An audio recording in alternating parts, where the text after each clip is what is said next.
welcome back to Breakfast with Bob from Challenge Roth, powered by HEP. My name is Bob Babbitt. We're brought to you by Master Spas, SFuels, Go Longer, HOKA, Let's Fly, Forum Smart Swim Goggles, Zoot Sports, original triathlon brand, Premium Plus Sports, and our Challenge Athletes Foundation, and our accordion player, Mr. Rainer, bringing it like only he can. Thank you, Rainer.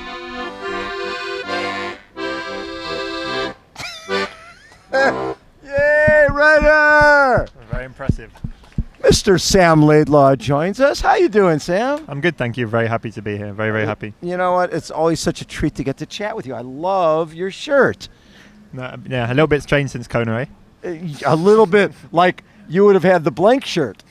You would have the T-shirt with nothing on it. Yeah, pretty much. I like to bring a bit of style to the game, you know. You have the nice shirts. I know. I have to up my game. You know, the key is you got to stand out a little bit, and you stand out, my friend, because, well, one, it wouldn't matter if you didn't have talent.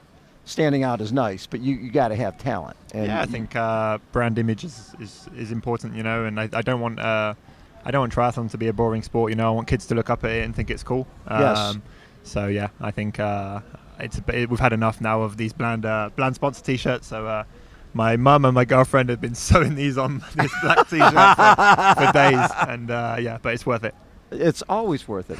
When did this sport start to seem cool to you?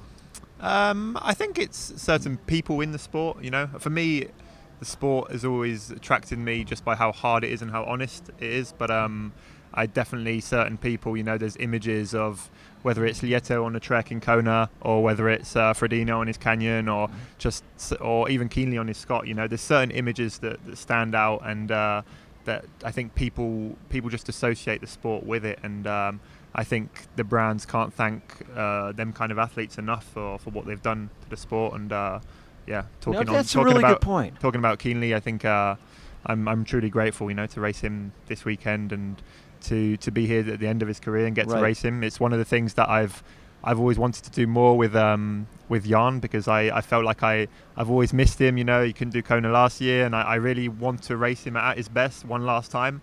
And maybe we get this. Maybe get a Nice. Maybe we get it in Nice. Let's hope. Yes.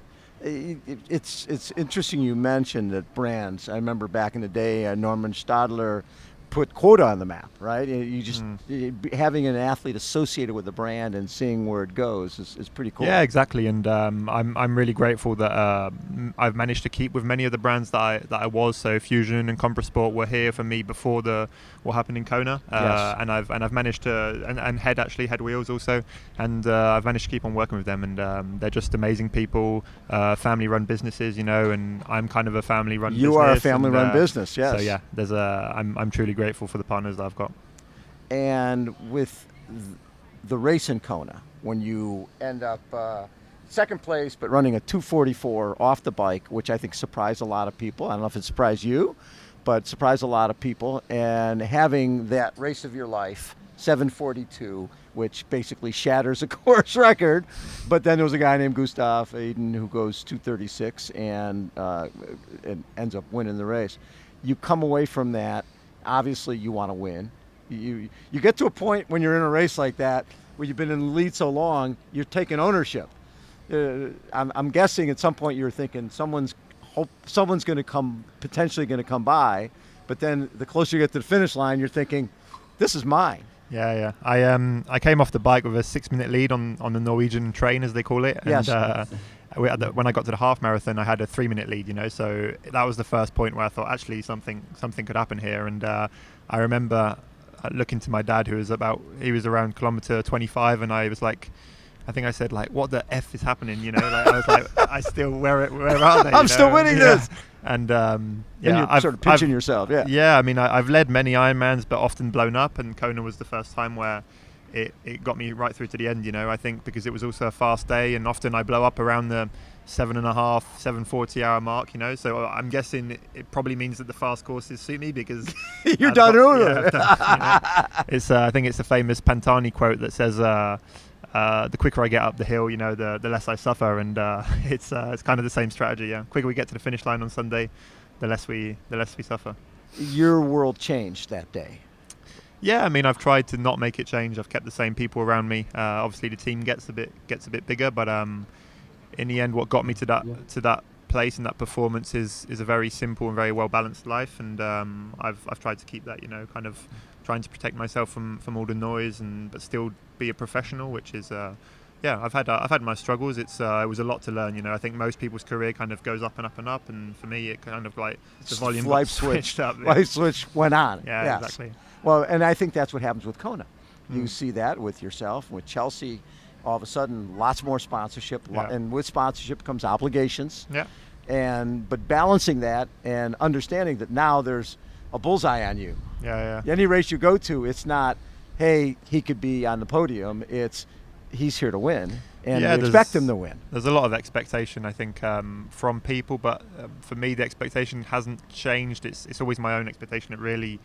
Where the pressure really comes from. Right. I mean, I've struggled to deal with pressure in the past when I think I can win, even from a very early age. When nobody really cared about my performances, and so I think. That showed maybe in Lanzarote. I think the stress levels maybe affect my gut, and I struggled to. Well, I also had a liver infection in Lanzarote, so it's difficult to know exactly what was the cause of it. But in Kona, I was fully aware that one of the factors that made me race so well was that nobody cared about me before, So I had a very chilled week leading into it. I was just in my Airbnb of my dad having a few beers, and we talking with me. And talking with you, and so I'm fully aware that now it's very different, and it's part of the journey, learning all this and learning how to perform when people expect you to perform. It was fascinating. One year I was talking to Craig Alexander about this exact topic. I said, you won Kona last year, so now everybody wants to talk to you. He goes, but that's why I'm here. So if people don't want to talk to me, it means I'm not performing, which means I'm not taking care of my sponsors, my family, or anybody else. So you just plan. Yeah, I know I've got more obligations, but I plan for them. Yeah, I mean, if it was all smooth sailing, we wouldn't like it. It was funny because I got loads of messages after Lanzarote, like saying, "Oh, we feel so sad for you," and I was like, "Don't worry, this is what I live for, I need the hits, to get back up, because that's what eventually makes me stronger." And so I think people live in this false world where we think that we're meant to be happy all the time and everything is fine, and that we don't feel sadness, but sadness is normal, it's normal emotion. Exactly. And I think it only makes the wins even better. Well, but also the other side of you is your family has lived and breathed sport. Yeah. Right. You run camps and clinics, and so you see the journey of these brand new people who are coming into the sport, and I'm guessing you draw on that you know what success means to other people. You know what they're just getting across the finish line, the importance of this sport to people. Yeah, and in fairness, I feel like I've already won. I have a healthy family, a loving family, a loving girlfriend, and some amazing partners, and I'm here racing the best in the world, and to be named just one of the favourites is cool enough, So I would like, of course, I want to win Kona, and I want to achieve more, but if my career was to end tomorrow, that's fine. I'm happy, So is it good for you with Ironman World Championship being in Nice? You can go train on the course. You can. Yeah, I live about 5 hours away, but I've been there a few times already to check it out, and I'm going straight after Roth actually to check it out a little bit more. I think it will be, of course, very challenging. I don't think it necessarily suits me, but I think it doesn't suit a lot of people. I'm a bigger guy as a triathlete, but I think definitely the French pros who are used to the course will shine. I'm thinking of Leon, and I'm thinking of Clement. These guys came 6th and 9th, I think, in Kona or something. We'll see this weekend. Clement's racing there this weekend. I think it's a great challenge, and to win in France would be something else. As somebody who has grown up in the sport, it's been Kona, right? Yeah. That was the draw, and being out on that lava field and just being part of it, and being at the pointy end of it and the chopper overhead, was that sort of the dream come true for you? Yeah, definitely. And it's funny because I had that moment on the front when I had 3-minute lead on the bike or something, and then I got I just had almost like a flashback of all these images that I projected myself, as a kid, and so it doesn't. It's like I was thinking to myself, wow, and I was also thinking, well, it's not crazy because I've already imagined it. You know, it's Right. like, this is what I've envisioned. You know, for years and years and years, and I envision a lot more. You know, the image I go to is really me having one Kona with my family at the end, and you know, just showing that we've conquered it. And Right. that's the image that I will one day achieve. And yeah, of course, there's other mythical races like Roth and Yes. and like Lanzarote and stuff. And that's why this year that's been what I've wanted to do. As soon as I knew I had my slot already for Nice, I wanted to do the races that really get me going, you know, in the Yes. morning. And yeah, I think I'm not ready for these stadiums to be full on Sunday. Your dad being there last year in Kona, because he goes way back with that race as well. Yeah. And did you guys talk a lot before the race, just of the course and how to attack the course? Not so much. My dad kind of leaves me to it. We set some strategies, but often like it's very difficult, you know, to predict what's going to happen. And we certainly hadn't planned for me coming off the bike with a 6-minute lead. So yeah. Was he going crazy? No, my dad's not the most he's quite like, he stays quite calm, and Which is good. Yeah, but it was the first time I saw him cry at the finish line, you know. So that's Really? First time ever? Yeah, definitely. But he's been at most of your finish lines. Yeah, he's been. I've won races before in front of him, but yeah, I think Never. that meant something special, you know. Yeah, it's just such a important part of our sport to be there. What is the rest of your season? So after this race, I will rest a bit, recover. I'll be in Nice to check out the course some more.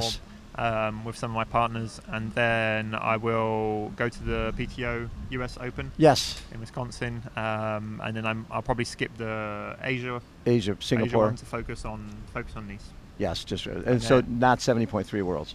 No, I won't be doing 70.3 Worlds. No. Do you see yourself more as the full guy now? Well, this year I won Challenge Half Gran Canaria, but no Ironman. So right. This is I used to be better at Ironman, but yeah, this year will. But last year, what impressed me was fourth in both the U.S. and Canadian Opens.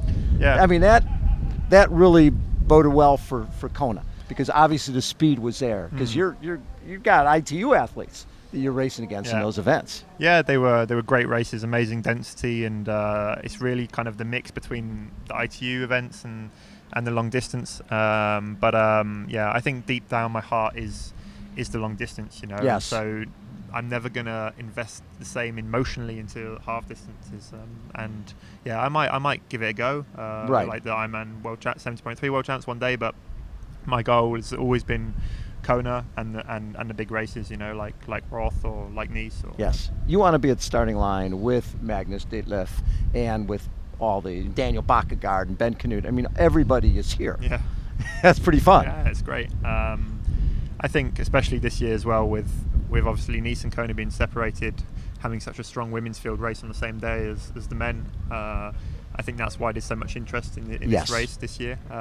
It's great to see, you know. I mean, I think the women's field is second to none, you know. But there's Absolutely. World Championships where it's not been as good as here. Yes. So yeah, it'll be super exciting. And as I said, it's also Sebi's last time in Roth, and then there's all the young guns, Magnus, me, Daniel, and it's great because there's some clear good swimmers with Daniel, Ben. I think there's a British guy as well who's a very good swimmer, and then there's great cyclists with Magnus and me, and then there's the great runners, you know, with Patrick. And so yeah, it's just a chess game. It's going to be a mobile chess game out there. When Colin Chartier went positive, right after it, I got a call from Matthew Futterman from New York Times, and he's going, "Because, dude, why is all this world of triathlon going crazy over one guy going positive for EPO? We have it in swimming and cycling and running. We have it every day." Yeah. And I'm like, you know, my gut is, I've always wanted to believe that our athletes are sort of above that. You know, that also, and I also think that the dollars have never been like they are in a sport like cycling, where a domestique could be making $500,000 a year. The risk reward is a little differently. And in triathlon, I never felt the paying for a drug protocol was something that our guys could afford. And I also think that so many of our folks, the respect they have for each other as professional athletes? Because you know the hard yards that Magnus is doing and Daniel's doing. I just didn't see it as something that was common in the sport. Yeah, it was definitely a shock. Maybe it was the shock we needed, for the anti-doping and stuff to be a bit more better. severe. Yes. I've definitely noticed it myself, getting a lot more at-home testing, which is great It's to see. wonderful. Yeah, but I think more than the money thing, deep down, I think I've always believed anyway that especially Ironman is such a sport of maturity and experience that you're not the kind of guy who looks for shortcuts if you win a major Ironman. You don't get to that level by looking for shortcuts, and that the people who do dope, they're guys who look for shortcuts. And I think even I've heard it before, but actually like in running races or cross country, apparently like the age groupers actually get done quite a bit more than some of the pros. And because and often you see age groupers, they're looking for shortcuts, They think, oh, maybe if I buy these shoes or this helmet, I might get to that level, And it's that kind of mentality that I think the best guys don't have, We really see, we don't look for shortcuts. We just work very hard for a very long time. And so I generally believe that if you're the kind of guy who does cheat, I don't think you can win a major championship. I think it takes more than just physical performance. I think it's when you get to Kona, there's something else, after 6.5, 7 hours of racing, it comes to your deep motivations and just the years of work you've put in. And I don't think any cheating can beat that. It's funny, and maybe because I've been involved with sports so long, I just have always believed that 99.9% of our athletes do it for the right reason, are racing for the right reason, and would not. How do you go to sleep at night when you win a major title, but you didn't really, you didn't win it? I mean, I think it's definitely, people have seen, the documentary with Icarus, about the Russian Federation and stuff. Yes. So I'm guessing for some cultures, they see it very differently, see it more as like an army where they have to win medals for their country. Right.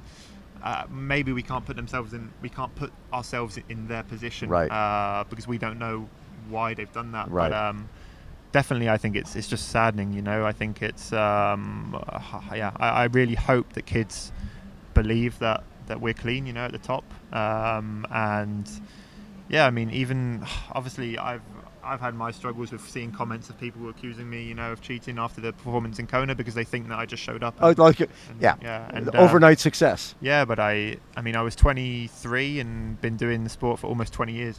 You've been doing the sport since you were a little kid. Yeah, and you had your points where you were like, okay, I'm done with this, and then you found the love again. And I just don't see somebody like that looking, like you said, shortcuts. Yeah, I think if there is one message to get across, it's just for any youngsters or age groupers who want to turn pro or want to become good, is to generally believe that it's doable without any sports enhancing products. I see our athletes, and it was funny because it really hit home to me last year. I was interviewing Sky Monch at St. George, and we're in Zion's Bank, and she goes, I worked at Zion's Bank. I was a teller at Zion, not this branch, but a different one. And I said, really? She goes, yeah, I was, my parents told me they couldn't afford college for me. And if I wanted to go to college, I would need to pay for it. So I cleaned houses, and I worked as a teller, and I got my CPA and didn't owe a penny when I graduated. Those type of people are the people who become professional triathletes, people who are dedicated. People who have, I think for me anyway, I've grown up seeing my parents work very, very hard. Our business was struggling initially. And so I just saw a work ethic in my parents, that I think translated into me. And I think that's what, I think fans of the sport, even if they're not interested in, even if they don't do triathlon themselves, that's what they're impressed by, is our work ethic, is that we're ready to do anything. If you told me to win Kona, I have to go and live for 3 years on the top of a mountain like a monk and do 300 press ups a day, I would do it. Exactly. But that's not unfortunately there is no recipe, just to win Kona. And so for me, it's more about balance and just enjoying this whole process, and appreciating where we've got already. Well, and I think that's why the YouTube, when you've got Lionel on YouTube and other folks like that, this is what it takes. It used to be, back in the day, in both running and triathlon, people didn't share their workouts, didn't share what they were doing, because they thought, oh, it's double secret. There's no double secret. You know what it takes to be the best. and how hard it is. The whole sharing thing is, I think there's still some athletes that don't like to share, which I respect and Yes. understand. For me personally, I've done a lot of sharing. I think I've grown up with my dad sharing his knowledge Yes. as a coach with many athletes, and I try to do the same. My training buddy won in Lanzarote because for the last year I've shared everything I've learned, and I think the reason I share is because it's not just about the training. People can copy my training sessions, or people can copy the Norwegians' training sessions, but at the end of the day, it's their team. It's for me anyway. It's my team. They can do my sessions, but they're never going to have my team. Right. And so that's why I don't mind sharing. Because it's not just about the sessions. The numbers are just a beginning of the conversation. Yeah, it's you don't get better just by going out each day and putting in the hours. No, definitely. It's a real business. You have to. We're like the head of a small company and trying to organize everything. You're CEO. On top of that, yeah, exactly. You're the CEO, Yeah. and you've got other folks who are doing other parts of it, but Yeah. you can't succeed without everybody's input. Exactly, yeah, and also motivating the team around you, for one common goal. And I think when people have asked me in the past what my biggest talent is, and when they ask most triathletes that, they say, "Oh, well, for me, it's my swimming on the bike." Yeah, exactly. And I always say, for me, it's my ability to motivate people around me, towards a common goal, and that's what I'm really proud of. And especially at such a young age. When the common goal is achieved, yeah, like in Kona, everybody wins. Everybody Exactly, in your yeah. team plays a role. And it's much better, to enjoy something with people. Of course, if it was all about winning races on your own, Yes, nobody would care, and it's always why I'm shocked when I see people cross the finish line and are not that emotional, and I struggle to understand that. So I guess I'm probably quite an emotional guy, and I strive for the moments. Yeah. the emotion you're going to be feeling running into this stadium. I mean, this was a dirt lot 2 weeks ago, right? And now it's a stadium that Felix says has 10 to 12,000 people in it. Even after last night's storm. Even after last night's storm, yes. 10, 12,000 people cheering for you when you come into the stadium is going to be pretty cool. Yeah, it's going to be amazing, and well, in the past I've thrived off the big stages, so I hope to do the same on Sunday. There's nothing bigger. There's nothing bigger. I love it. Sam, always a pleasure to chat with you. Congratulations on all the success. Couldn't happen to a better person. Appreciate it. I love what you bring to the table for our sport. Thanks you, brother. A lot, Bob. Sam Laidlow has been our guest. That wraps up day 2 of Breakfast with Bob. Hope everybody who's racing has a great race. And if you haven't had a chance to check out our interviews, we've had a lot of fun conversations over the last couple days. Thanks again for tuning in. We'll catch you next time. See ya.